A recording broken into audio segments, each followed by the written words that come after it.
Hello, lovely people. Welcome back to my channel. My name is Alethea Thomas, and if you are here, then you are probably interested in books or bookish things or bookish content. If so, you are in the right place. Today's video is all about what I read in the month of August. August was actually a very productive month for me, reading-wise. I ended up reading about 10 books in total, which is a lot for me, considering how busy I am and just considering how the months just fly by. They seem to just start, and then all of a sudden it's the middle of the month, and then, before I know it, we're at the end of the month, and they just fly by. It's crazy. But it is now September 2nd today, and so I decided to do what I read in the month of August. So, unfortunately, for this month, a lot of it was electronic format. So I don't actually have the physical copy. I only have one that's the physical copy, and we'll talk about that one at the very beginning here. And then we will proceed to what other books I read. So, without further ado, possibly the saddest book I have ever read, and possibly the book that has put me into a depression, which I didn't think was possible from reading a book. This has never happened to me before with a book, but Never Let Me Go by Kazuo Ishiguro. I have been jokingly calling this, I've had to recover from Ishiguro depression syndrome because it affected me so badly. It is a fantastic book, very well written. I ended up giving it, I think, 3 stars, though, just because it really wasn't my cup of tea. It was too depressing for me, especially once I figured out what was going on with the entire book and the consequences and the characters, and basically there was just no hope. I've talked at length about this book in a few other videos prior to this one, so if you are interested in that, check out those videos. I will try to link something up here, at least to the one I spoke a bit more about it, which I think was the last one I did. But regardless, anyway, very good book. I'm glad I read it. I am glad I read it, but I don't think I'll ever pick this up again because it is just so heart-wrenching, and it just left an empty hole in my chest, and I had to find some other things to occupy my brain to get over this. So, but that was the physical copy that I have for this month. It's really good. I hope that you enjoy if you're interested in that kind of thing. So pretty much everything else I'm going to display over here and like I normally do. And so let's get started. So early in the month of August, I read Flower Heart by Catherine Bakewell. I ended up giving it a 3 stars. It was pretty good. I felt that the writing was a little bit amateur, though. I feel like that this book was... I think it's a self-publishing venture, which completely explains like how it was written, the audience for it, that sort of thing. It's very YA. Not a lot happens to it. It's very childish to me. A lot of growing up happens in it, which is not necessarily a bad thing, but it just, the way that it was written was just very amateur. And I enjoyed the idea. I enjoyed that a lot. I enjoyed the characters' powers. I thought it was a really cool idea. I just think the execution wasn't so great. Do I suggest it? Yeah, of course. If you're interested in this kind of book, like a YA fantasy with some romantic undercurrents and trying to grow up and find yourself, find your place in the world, and absolutely 100% go for it and read that. So that was Flower Heart. Then there was a book called The Star Wolf by Paula Harrison, and this is a children's series called The Secret Rescuers, and it's for little kids, and I've been reading these books to my daughter, and she enjoys them a lot. So I decided I'd go ahead and add them to my GoodReads because, hey, they're books and I'm reading them to her. I gave this one 4 stars. It's really cute. It's super sweet. you got to understand it is a kid's book. So I thought for a kid's book, it was really quite good. Not on the level of Harry Potter. Harry Potter is like a 5-star. And Harry Potter, I consider like older children, almost edging into young adult, especially near the last couple of books. But these are very simple. These are beginning chapter books. They have a story that actually captures the interest, and you want to keep reading it to your kid. So if you're struggling for material to read to your children that is interesting to you, I would definitely suggest the Secret Rescuer series. It's really, really fun. Next up, I will talk about Dance of Thieves by Mary E. Pearson. This was, it's not YA, it is adult fantasy fiction series that was interesting. I will definitely say it was an interesting book. I think I was not in the right headspace to really enjoy this book, though. The romance and the banter between the two main characters was really good. I think that the writing was actually executed very well. I gave it a 4 stars. I may go back and reread these books in the future, especially since there's Dance of Thieves, and then there's a second book, which is called Vow of Thieves, which is a continuation of, what has happened in the first book. And so I am interested in reading the second book. But I think that before I read the second book, or even, a third book in this series, I'll probably go back and reread the first one just to make sure I didn't miss anything really important. I just wasn't into it. I don't know why. I have a feeling that the main characters' vibes were a whole lot like Selena Sardothian from the Throne of Glass series, which is okay. And I don't really have a problem with another like sassy kind of, tough girl, kick-ass female. I have no problem with that. But I don't know. It's just like, oh, I've been there. I've seen this before. What else do you have to offer me? That's kind of the feeling I got on that. But I don't know if this is just supposed to be a duology or if it will have 3 books or more. Who knows? But Dance of Thieves, I gave it 4 stars, like I said. It's very good. So if you're looking for like another fantasy romance, especially where most of the romance in this, in fact, most of the plot, most of the romance is centered around the 2 main characters. If you're looking for something a bit more simplistic than a really like high fantasy, dozens of characters interacting with each other, then I would definitely suggest this. It's pretty good. Then I read Mysteries of Thorn Manor by Margaret Rogerson. Margaret Rogerson has surprised me. She had a fantastic book called Sorcery of Thorns, and I read that last month in July. I absolutely loved it. I loved her characters. I loved the banter. I loved the romance. I loved everything about it. It was almost like Full Metal Alchemist, but it's a wizard instead, like a sorcerer instead, who is like one of the main characters.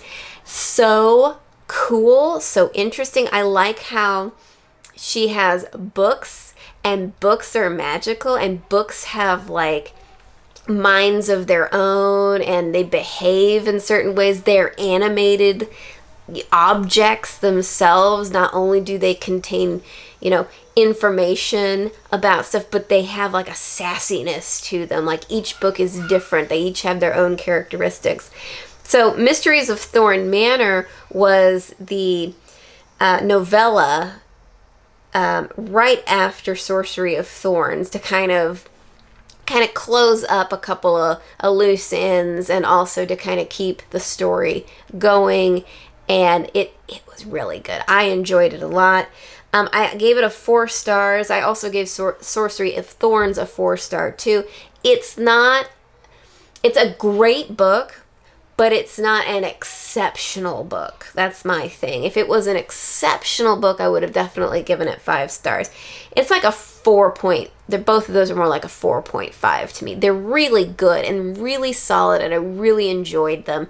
And I'll probably go back and read them again at some point, in the next couple of years or so. Not like immediately, not like I have to like invest my life into these books or anything. But if she came out with more Sorcery of Thorns books in this world, I'd be all over it. I would have to pick up the next one because it would be absolutely wonderful. Also, along the fantasy themes, we have The Ballad of Never After by Stephanie Garber.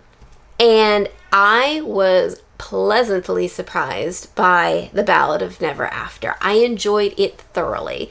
I would give it a 4.5, where I would give the previous book, Once Upon a Broken Heart.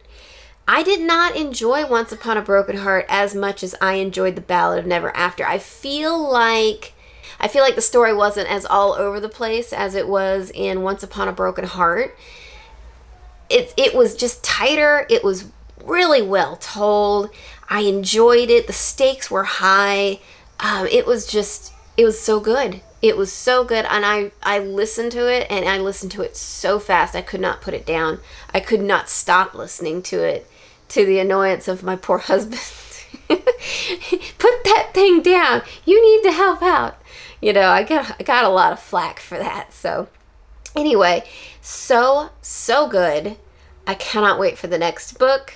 The next book will be A Curse for True Love, and it will be out, I think, when is this one supposed to come out? October 24th of 2023. So we have another 2 months until it comes out. And I can't wait. It's so good. It was so good, and I totally look forward to it.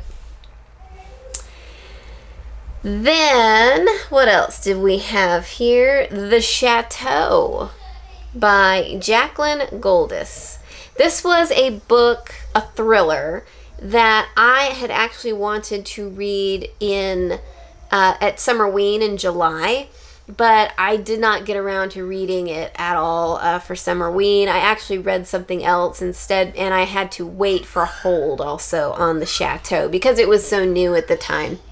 So, in any case, I had the hold came in, and so I was like, oh, okay, well, let's go ahead and listen to this and see what I think of it. It might be a really good thriller. It was not very good. I did not enjoy this one that much. It was okay. It picked up at the end. It held my interest enough that I wanted to finish it, so I didn't drop it. I didn't DNF it. I held on. And it did become more interesting at the very end. But I felt like, especially at the beginning when the build-up was going on, we were trying to get the backstory and all the characters, they all came off as very whiny and very self-serving and selfish, and just, they were all out for something for themselves, is how it all came up to me. So that's probably why I didn't enjoy that. I really don't like characters that are selfish. That's one thing I just detest in any type of character. Selfishness. I like people who are more altruistic. I like people who are giving of their time and themselves, would give anything to help somebody else. That's the type of person I really enjoy. So anyway, that was kind of not how all of these characters were to me. They all were whiny and crying, and they all had some kind of stake in what was going on, and they were all in it for themselves to a certain degree. But then things kind of at the end sort of shake out, and then you realize, maybe you had thought about some of these characters wrong from the beginning. So, but yes, it picked up, it got better. Pretty slow for a thriller. This is one thing I have noticed in the last 2 thrillers that I have read. They're slow. And I thought thrillers were supposed to be quick and fast and pace. Pace was supposed to be more rapid than these were. But maybe it's just luck of the draw for me, unluck of the draw. Just picking these particular two up, and it's just how it is. But that was my review of the Chateau. So it's okay, not great. I don't really suggest anybody read it. So there you go. So after reading Never Let Me Go, then, because after all of those other books, I got to Never Let Me Go and finished it, I had to have a moment of, okay, I need stuff to get my mind off of the sadness. I need something comforting. I need good vibes. I need all of the good things in life. I need a reason to live again. Is what it came down to. It's so horrible. But so then I decided to listen to and read The Secret Garden by Frances Hodgson Burnett, and it totally held up from when I was a child. It was one of my favorite books that I read, like early middle school, late elementary school, early middle school for sure. Is when I read that, and I enjoyed it so much. I loved that book. I think I even wrote a book report on it. It was so good. Enjoyed it. There are issues with it. I mean, don't get me wrong. I think that you can purchase, copies of The Secret Garden now that don't reference race at all. But the problem with The Secret Garden is that they do talk about race a little bit. There are just comments made saying, oh, well, you came from India, so I thought that you would be black. Really? Today's mind looks at that and thinks, how racist is that? Which I totally understand. Yes, we are of a mind now, as I want to say, a whole society, a whole people. There are many cultures, there are many races, there are many, things. There are many types of people out there, okay? And we should love and respect every human being on the face of the planet. During the early 1900s, when this was written, the world was not like that. The English especially were just awful about this sort of thing. They were all white, as pale as I am, red-headed, brown-headed, blonde, blue-eyed. The Germans were probably the worst, especially when it came to, everything that had happened in the Holocaust and all of that.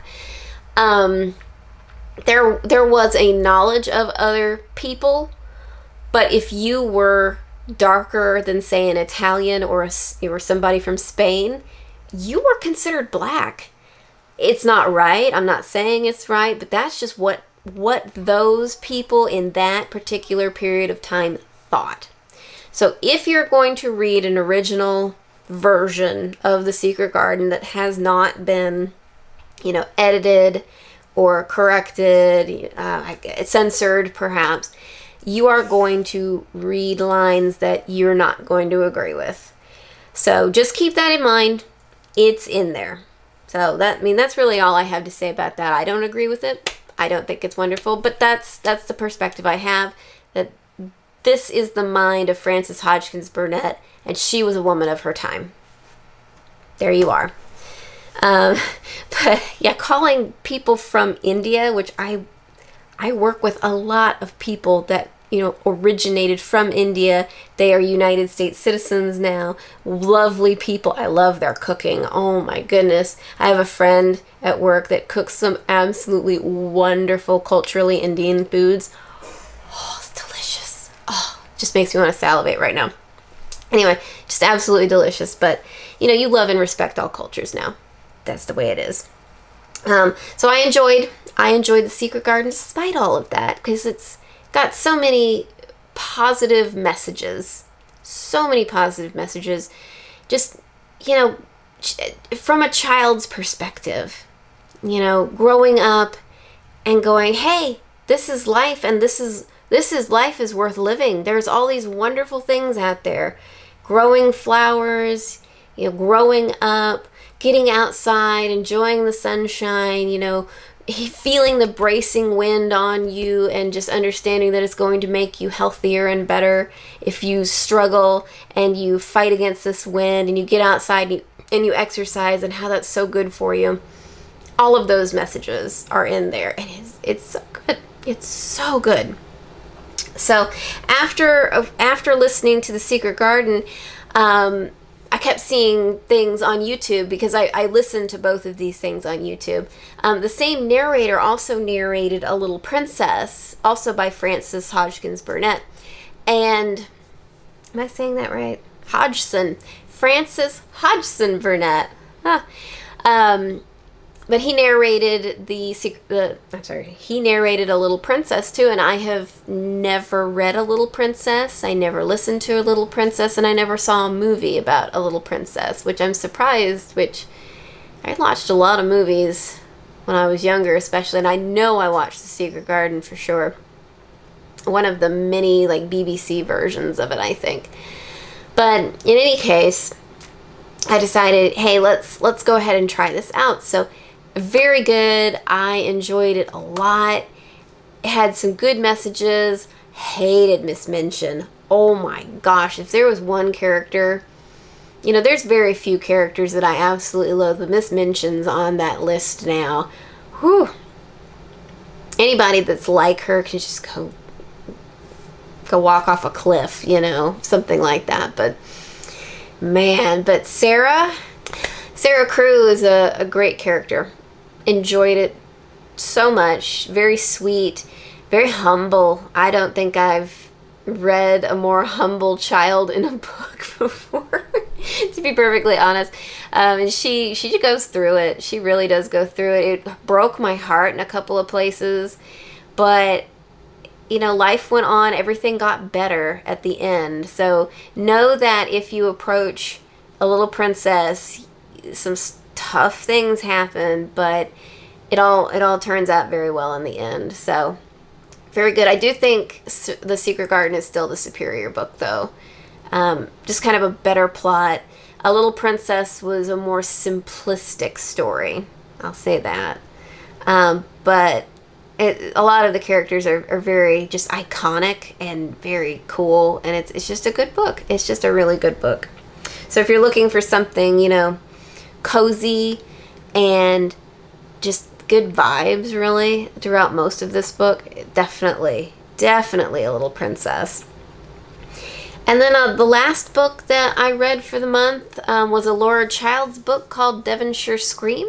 This is part of the Tea Shop Mysteries series.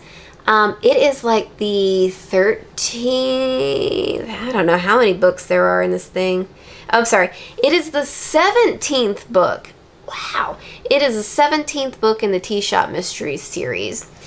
If you are looking for something super light, super cozy, has recipes in the back, has tips for hosting tea parties in the back, or ideas for tea parties in the back, then this series is for you. I highly encourage anybody to go to your local library, pick it up, and read it. I'm even considering buying all the paperbacks because I love them so much. And I wouldn't mind kind of starting over and from the very beginning because I don't remember everything that happens in these books. But really, you could listen to any of but you could read any of these. You could read any of these as a standalone, and you're not missing anything because there's nothing super important that you have to know, from the book prior. I like to go in order, though. That's just me. But I've enjoyed all of the Laura Childs books, and I've been reading them for years now. I stopped reading them, I want to say about 3 years ago, and of course the writer who goes by the name of Laura Childs has just knocked out a whole bunch more. So I've got like 5 or 6 more books to read in this series now. She also put out a Christmas one. So I do plan on picking up the next book in this series, which is like Pico Poison something.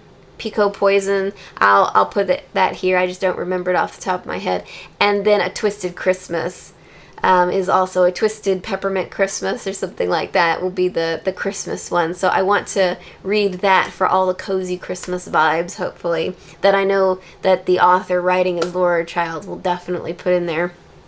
But yeah, I enjoy the heck out of them. They're very cottagecore, cozy tea shop, very low stakes mysteries. Nothing bad ever really happens to any of the main characters. It's always side characters that end up dying, or side characters that end up being the bad guys. It's super formulaic. It's really just a breeze to read. It's just pleasure reading. That's really all it is. And I enjoy them, and they're wonderful. And it got my mind off of being sad. So thanks to Laura Childs, I've been able to get through the month of August, and now I'm ready for the month of September and all it has to bring. So I hope that you all had an absolutely wonderful August. I hope that you enjoyed all of the books that you read. I hope you had wonderful adventures. But I think my next video is going to be, what am I going to read in the month of September? What's going to be my TBR? I have no idea at this point. I have ideas, and it's going to be fun, I think. But we'll talk about that in the next video. So I hope that you all have enjoyed. Please like, please subscribe, please do all of the things, and we will see you in the next video. Thank you. Bye-bye.